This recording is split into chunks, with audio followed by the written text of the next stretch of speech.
जय भोजपुरिया समाज। जी हाँ भैया, अभी अभी आप सबके बीच एक अपडेट लेके आ गई बनी, वीडियो के लास्ट तक बन रही। जी हाँ भैया, पावर स्टार पवन सिंह और दबंग स्टार खेसारी लाल यादव के जौन कल गाना रिलीज भइल। जी हाँ भैया, कल ही से विवाद चल रहा बा गाना चोरी के लेके। हालांकि अभी तक केहू ऐसा एविडेंस या प्रूफ नहीं देले राइटर के तरफ से चाहे कंपनी या टीम के तरफ से, जौना से ई ऑफिशियली कह सके आदमी प्रूफ के बल बुता पे कि ई आदमी चोरी के लेबा चाहे एक टीम चोरी के लेबा। जी हाँ भैया, अभी ये तरह के कोनो प्रकार को ऐसा पुख्ता सबूत चाहे एविडेंस नहीं मिला। लेकिन हालांकि कहे वाला कह रहा बा कि पवन सिंह चोरी के लिए बने, कहे वाला कह रहा बा खेसारी लाल चोरी के लिए बने। तो चोरी के मुद्दा के अभी साइड रखी। अभी हाला जौन अपडेट देवे वाला बनी ई अपडेट बा कि खेसारी लाल यादव के जौन गाना रहा ए चुनमुनिया और पवन सिंह के जौन गाना रिलीज हुई बटे फराक फाटल बा, ई दोनों गाना पे ही चल रहा बा विवाद। ये दोनों गाना में आप सबके बता दी, पवन सिंह के जौन गाना बाटे फराक फाटल बा, उ गाना भैया आप सब सिनेमा आर्ट से रिलीज हुई जौन की अभी भी यूट्यूब पर अवेलेबल बटे ऑफिशियल चैनल पे। जी भैया,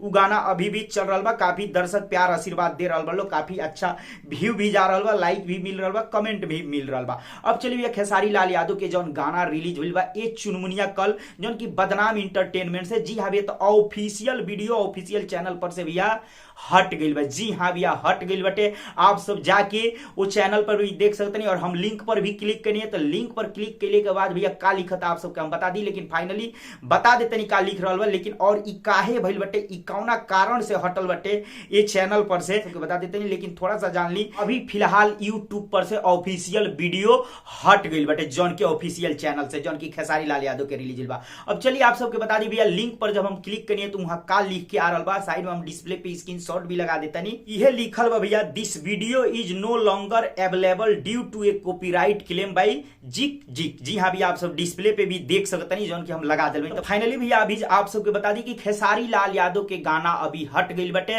लिंक पर ओपन कैले के बाद दिखा रहा बा कि कॉपीराइट स्ट्राइक दिहल गई बटे, जौन की बाई जिक जिक करके एक मतलब दिखा रहा बा डिस्प्ले पे, आप सब भी देखनी है। इनकरा द्वारा कॉपीराइट स्ट्राइक दिहल गई बा ये गाना पर, जौना के वजह से अभी ई गाना हटल बा। जी अभी अब कब तक आई का होई तो आगे अपडेट जैसे मिली हम आप सबके बताओगे, पूरा कोशिश करें। लेकिन फिलहाल ई दोनों गाना के लेके ई अपडेट बटे। तो भैया ए पर आप सबके का कहना बा, का राय बा, कमेंट सेक्शन में बताई। चलते चलते वीडियो के लाइक करी, ज्यादा से ज्यादा वीडियो के शेयर करी।